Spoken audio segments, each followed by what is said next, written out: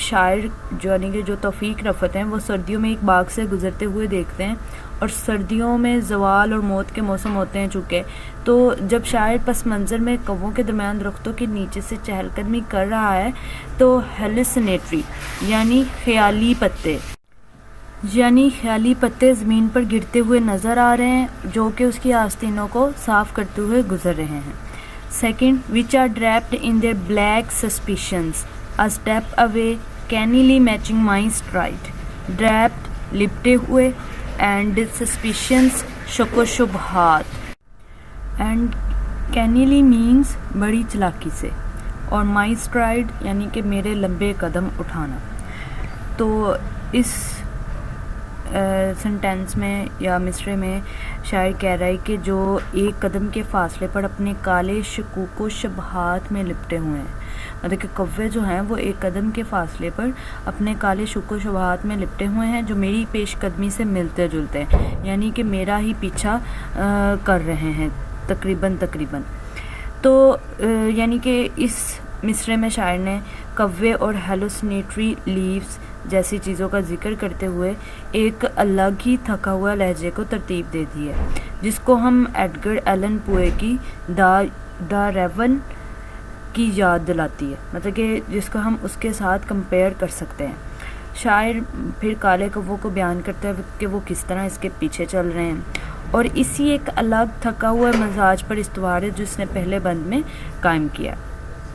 یعنی اس مصرے میں شاعر کو یہ خیال ہے کہ جو ڈرونی پرندے چپکے سے اس کا پیچھا کر رہے ہیں نا، وہ شاعرانہ روایت میں کوے بری خبروں کا مرکز ہوتے ہیں، مطلب کہ کوے جو ہوتے ہیں یا ڈرونے پرندے وہ بری خبریں لاتے ہیں، بدقسمتی کی آمد کی پیشگوئی کرتے ہیں۔ اسی وجہ سے جس کی وجہ سے انہوں نے نا شیکسپیئر کی دا ڈوو اینڈ دا فونکس کے ساتھ نا کمپیریزن کیا ہے، جس میں جنازے کے جلوسوں میں داخل ہونے سے منع کر دیا گیا ہے کووں کو۔ دین ہمارا نیکسٹ مصرع ہے A litmus wind which turns my red lips blue has burnt and launched the leaves۔ تو اس میں لٹمس ایک نیلا رنگنے والا مادہ ہے، کہ ایک ایسی چیز ہے جو کسی بھی چیز کو نیلا رنگ کر دے، بلو کلر، اینڈ لانچڈ جلا دینا یا ڈھانپ دینا۔ تو اس میں مصرے میں شاعر کہہ رہے ہیں کہ ایک لٹمس ہوا ہے، مطلب کہ نیلا رنگنے والے مادے کی ہوا ہے جس نے میرے سرخ ہونٹوں کو نیلا کر دیا، اور اس نے پتوں کو انسانوں کے لیے ہمیشہ کے لیے جلا دیا ہے۔ اس کے ہوشیار، اور اس کے بعد پھر شاعر اس میں ٹھنڈی ہوا کے جھونکے کی بھی بات کر رہا ہے، اور پھر شاعر لٹمس کا لفظ استعمال کرتا ہے اور سرد ہوا کی شدت کو بیان کرنے کے لیے اس کے ہونٹوں کا رنگ وہ امیجری یوز کرتا ہے، یعنی اندھیروں کا موسم اپنے عروج پر ہے اور شاعر کے ارد گرد پتے گر رہے ہیں جو موت اور تباہی کی علامت ہے۔ یعنی اس پورے مصرے میں موسم سرما کی خصوصیات کو دکھایا گیا ہے، اور اس کے پھر with the human perpetuity its slick and boorish arms carries me here and here۔ ایک اس کے بعد اس کے ہوشیار اور پرجوش بازو مجھے یہاں اور یہاں پیار کرتے ہیں۔ Now the ground burns with the littered five-pointed glory of the maple۔ littered کوڑا کرکٹ اینڈ میپل ہی، اب جو زمین میپل کے کوڑے پر 5 کے حساب سے جلال نکالتی ہے وہ جلتی ہے، اور تالاب کو کناروں سے and the pound is picked up the edges abruptly and shaken like a rug، and اور تالاب کو کناروں سے اچانک اٹھایا جاتا ہے اور قالین کی طرح ہلایا جاتا ہے۔ تو اب اگلے بند میں شاعر دیکھتا ہے کہ اس کے احساسات اور یہ منظر لمحاتی نہیں ہے بلکہ ایک عام تکرار ہے جو ہمیشہ شاعر کے مزاج اور سال کے وقت کی رہنمائی میں وقوع پذیر رہے گی۔ Then such alchemy as the time and my moon commands recurs each day۔ اور یہ ایسے وقت اور میرے موڈ کے حکم کے طور پر اس طرح کی کیمیا ہر روز مجھے بے چین رکھتی ہیں۔ Impatient for the coded note اور کوڈڈ دستخط کے لیے بے چین ہوتی ہیں.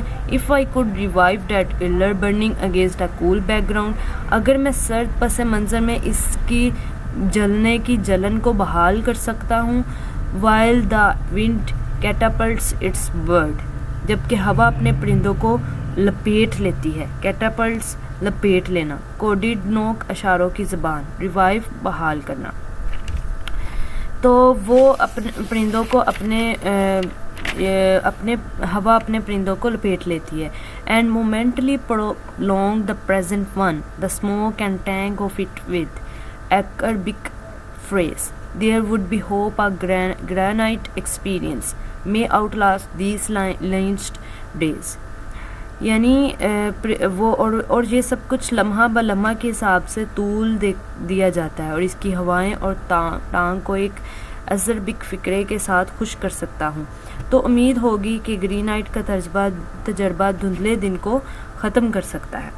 تو ان آخری فکروں میں شاعر نے بڑا ہی اداس اور تنہا کسی عزیز کی طرف سے کسی خفیہ یا دیرینہ مطلوبہ دستخط کا انتظار کر رہا ہے جو بلا آخر شاعر کی روح کو پاک کر دے گا. تو آخر ایکولوگ میں شاعر کی خواہش ہے کہ اگر وہ اپنے اندر ایک درینہ جذبوں کو دوبارہ پیدا کر سکے.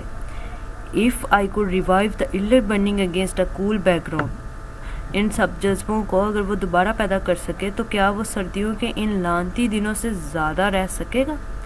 یعنی نظم بنیادی طور پر ایک یک زبان ہے جہاں شاعر اپنے آپ سے مخاطب ہوتا ہے اور اس طرح موسم اور اس کے ماحول اور افسردہ شخصیت کے تحت وہ کیا کر سکے گا یا کیا نہیں کر سکے گا ان سب کو ایک کیفیت کو اس سب کی ایک کیفیت کو بیان کر رہا ہے.